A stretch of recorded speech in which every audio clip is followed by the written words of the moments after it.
Hadith, with the practice of sincerity.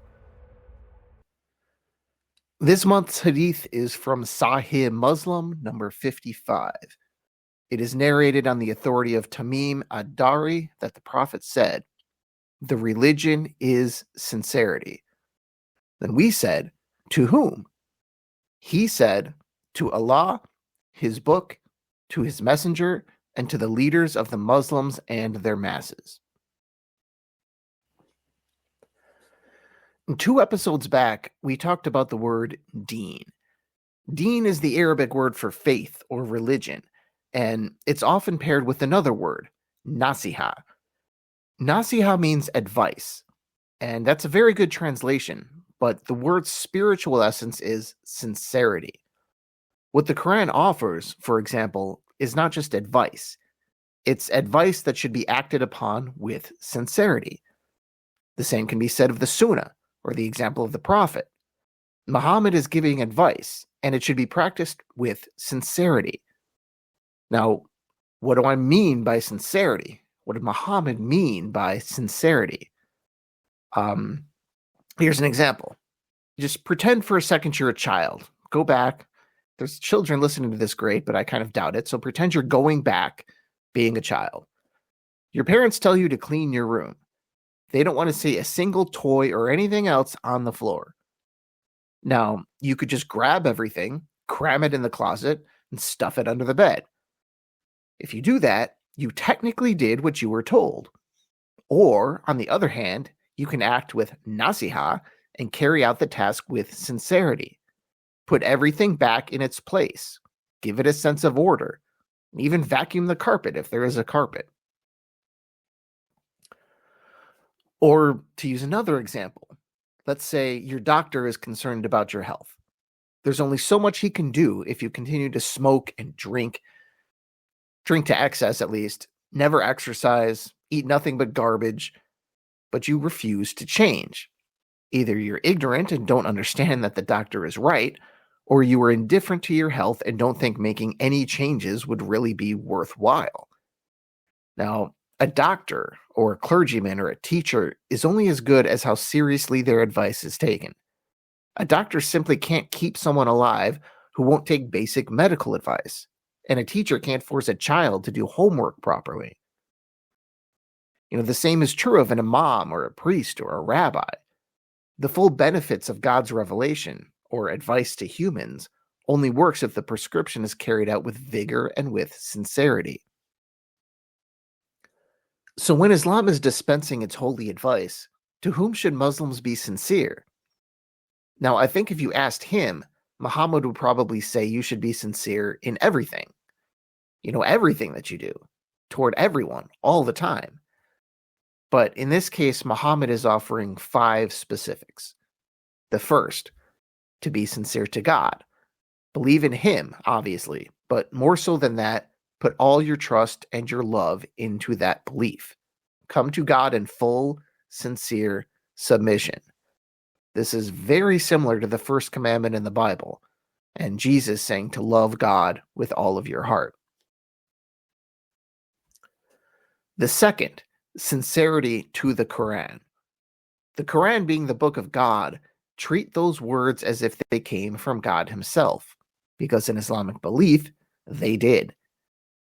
That means reading and understanding, sincerely attempting to absorb God's sacred advice. This is the word of God, after all. No other religion has anything quite like that. The Christian equivalent of this would be to put your trust, totally and absolutely, in Jesus Christ. On a slightly lower level, it's probably common sense to treat the printed words of God with reverence and respect. For example, don't put your coffee on the Quran. The third, sincerity to the messenger. Have you noticed a descending order of importance here? This is almost like a holiness hierarchy.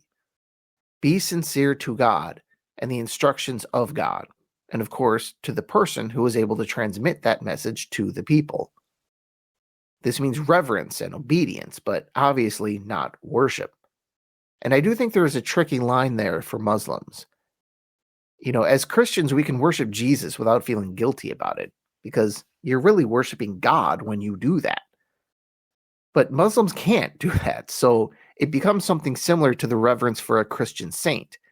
And as we've seen over the years, different Christians have very different ideas about what is appropriate in that respect.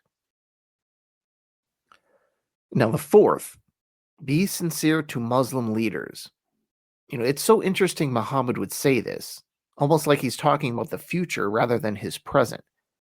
He was, after all, the religious and eventually political leader of the Muslims. It's also possible he was just talking about the top Muslims of the time.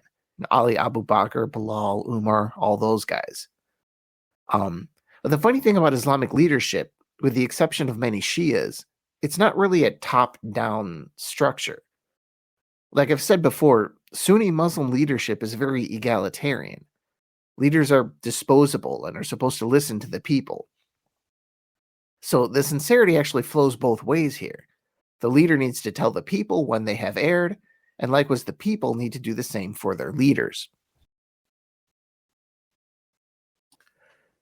And number 5, the people themselves. Even if you are just a common believer, you have a responsibility to other believers. It means looking out for your neighbor, to use Christian language, and caring both materially and spiritually for other Muslims, sincerely attempting to direct them along the righteous path. Now, some of that is pretty obvious, granted, but so much of religion often has to be stated and restated, no matter how obvious it actually is. A few weeks ago, I heard a priest, telling the church, hey, you matter to God. And it hit me with a thud. It shouldn't have. I mean, that's obvious. Everybody knows that. But for some reason, you say it again, bam.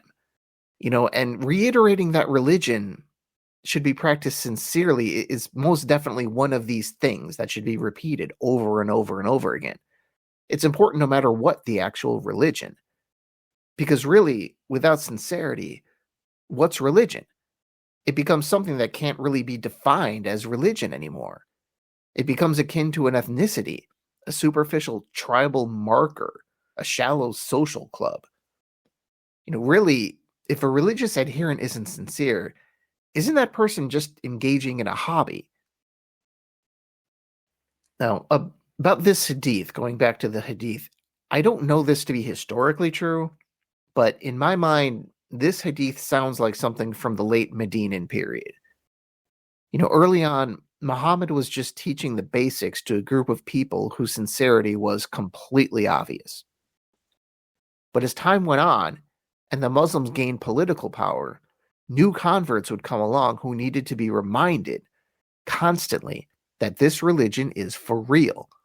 It's not a facade in some desire for greater power and wealth. Or in modern parlance, a believer should always keep it real. And that's basically the theme of this hadith.